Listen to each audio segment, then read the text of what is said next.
मेरी सारी है, लेकिन जंजीर पे झगड़ा राजा मेरा अब भी सब पे भारी है। राजा को दरबार में हराया नहीं जाता, जंगल में शेर का शिकार किया नहीं जाता, अपनी बराबरी अपने बराबरों वालों से की जाती है, बाप के साथ खेळ खेळला नाही जाता। यानंतर देशाच्या राजकारणातील हिमालय आणि महाराष्ट्राच्या राजकारणातील सह्याद्री आदरणीय पद्मविभूषण शरदचंद्रजी पवार साहेब बोलतायत। हात वर करायचा, जोरदार टाळ्यांनी साहेबांचं स्वागत करायचं। यानंतर बोलतायत आदरणीय शरदचंद्रजी पवार साहेब।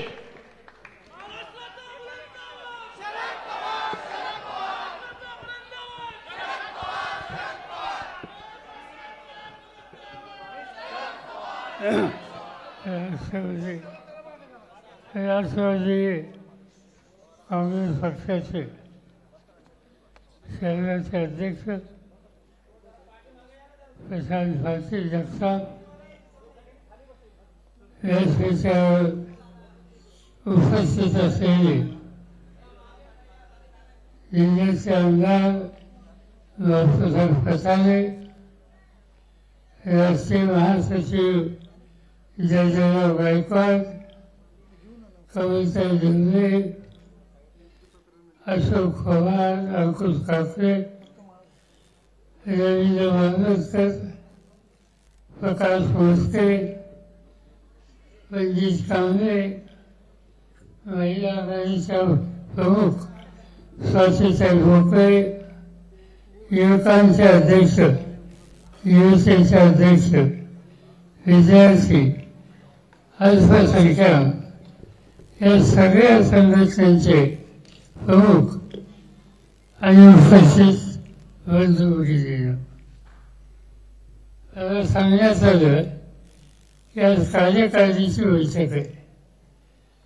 मला असं दिसतंय की वार्षिक सर्वसाधारण सभा, कारण साधारणतः कार्यकारिणीच्या बैठकीमध्ये 20-25-30 लोक असतात, पण शहराचं चित्र बदलते, तुमच्या बाजूला अनुकूल असते आणि याची प्रचिती आजची उपस्थिती या ठिकाणी दाखवते। निवडणूक आल्यात सुप्रीम कोर्टाने आता स्वच्छ भूमिका घेतली, एका ठराविक काळामध्ये स्थानिक स्वराज्य संस्था यांच्या या निवडणुका घेतल्या पाहिजे आणि त्यामुळे साहजिकच सर्व राज्यामध्ये राष्ट्रवादी काँग्रेस पक्ष त्याचे कार्यकर्ते म्हणून तुम्हाला मला जागरूक राहावं लागेल, तयारी करावं लागेल, निर्णय घ्यावे लागतील। आपण गांधी नेहरूंचा विचार मानतो, निवडणुका उद्या होतील त्यावेळेला राष्ट्रवादी काँग्रेस पक्ष म्हणून आपण मतदारांच्या पुढे जाणार आहोत। इतरही काही पक्ष आहेत,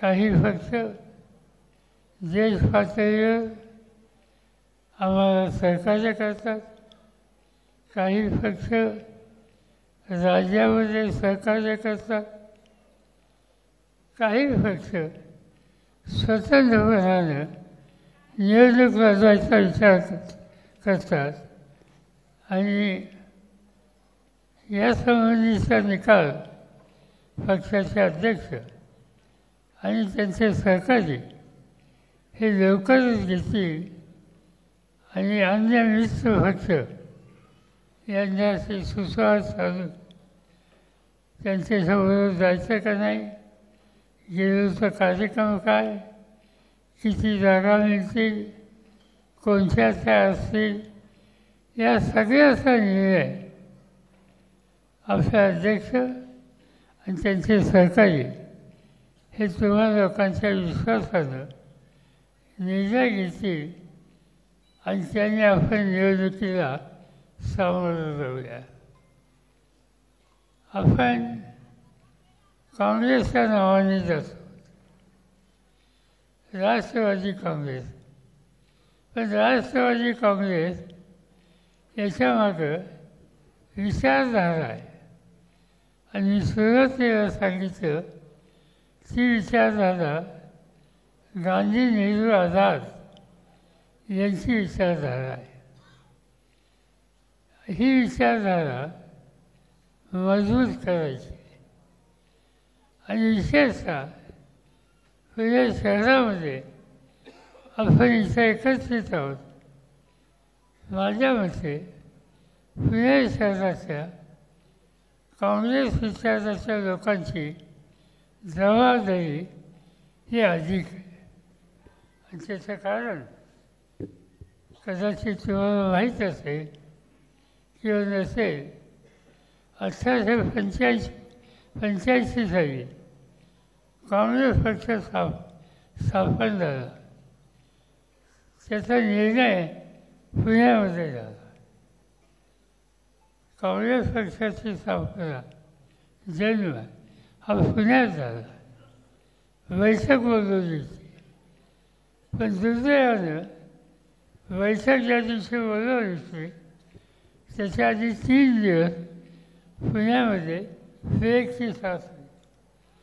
आणि फेकची साथ आल्यामुळं इथं कुठलेही कार्यक्रम हे घेता आले नाहीत. आणि म्हणून पुण्याचा निर्णय हा बदलला आणि तो मुंबईला नेला.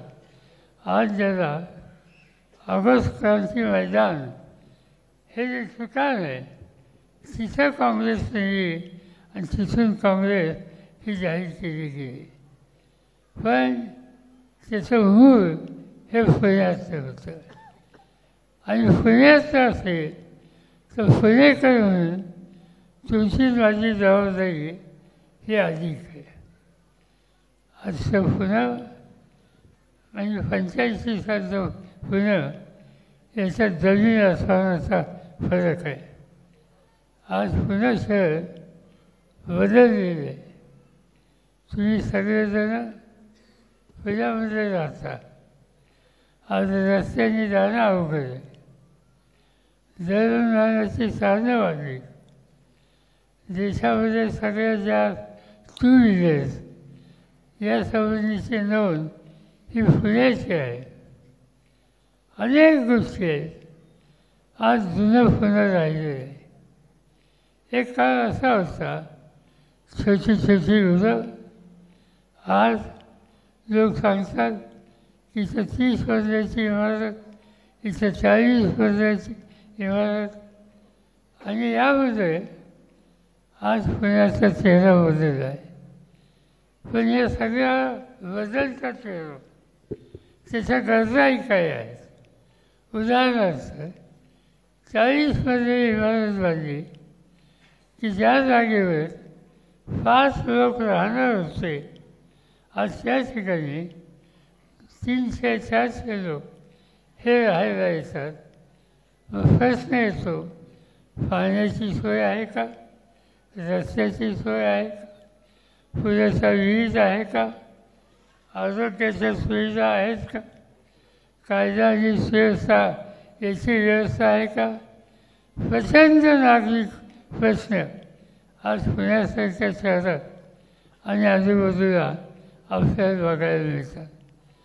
आणि याला उत्तर शोधायचं असेल तर महानगरपालिका उद्या पुण्याच्या भवितव्यासाठी मार्ग काढणारी ही महानगरपालिका झाली पाहिजे. आणि त्याच्यामध्ये प्रश्नाच्या संबंधी आस्था असलेले उमेदवार हे निवडून आले पाहिजेत. आणि ती दृष्टी आज तुम्हा लोकांच्यामध्ये आहे. प्रशांत जगताप स्वतः महापौर होते, अंकुश काकडे स्वतः महापौर होते, आणखीन काही सरकारी कमलताई होत्या काय, उपमहापौर पण होत्या आणि विरोधी पक्षनेते. हां, कमलताई होत्या. अनेकांची नावं सांगता यायची. आपल्यामध्ये महानगरपालिकेच्या कामाचा अनुभव असलेले अनेक सरकारी आहेत. आणि त्यामुळे साहजिकच आपली नैतिक जबाबदारी पुण्याच्या नागरी प्रश्नाची सोडवणूक करण्याची ताकद आणि दृष्टी हा तुमच्याकडे असेल तर ही जबाबदारी आपल्याला घ्यावी लागेल आणि त्या जबाबदारीमध्ये यश मिळवायचं असेल तर महानगरपालिकेला उत्तम उमेदवारांची निवड नव्या पिढीच्या तरुण उमेदवारांना संधी देऊन त्यांची निवड करणे आणि लोकांचा विश्वास संपादून महानगरपालिका हिचं सूत्र तुम्हा लोकांच्या हातात येईल, तुमच्या सरकारांच्या हातात येईल याची काळजी ही आपल्याला घ्यायची आहे.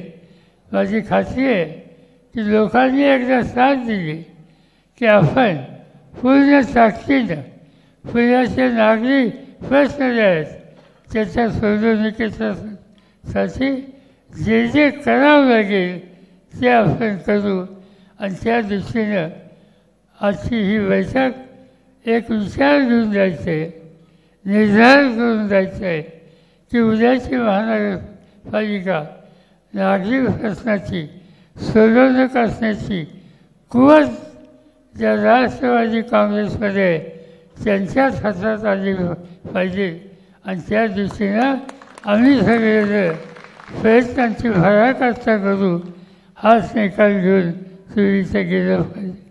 उद्या फक्त कुणाची युती करायची यासंबंधीचा निकाल हा घेईल. त्या निकालाच्या नंतर सगळ्या जागा या आपल्याकडे काही येणार नाहीत. काही जागा मित्रांना सोडावं लागतील आणि ज्या जागा आपण लढू तिथं स्थानिक कार्यकर्त्यांना विश्वासात घेऊन नव्या उमेदीच्या आणि नक्कीच जिंकू शकेल अशा कार्यकर्त्याला संधी देण्याचं काम पक्षाचं नेतृत्व करेल, त्यांना साथ देणं, सहकार्य करणं ही तुम्हा लोकांची जबाबदारी आहे. त्याची पूर्तता तुम्ही कराल हा विश्वास या ठिकाणी बाळगतो आणि तुम्हाला या कामाला शुभेच्छा देतो आणि माझे 2 शब्द या ठिकाणी शोधतो. यानंतर आपल्या सर्वांना विनंती असेल, आपल्या सुमधूर अशा भोजनाची सोय या ठिकाणी करण्यात आली आहे.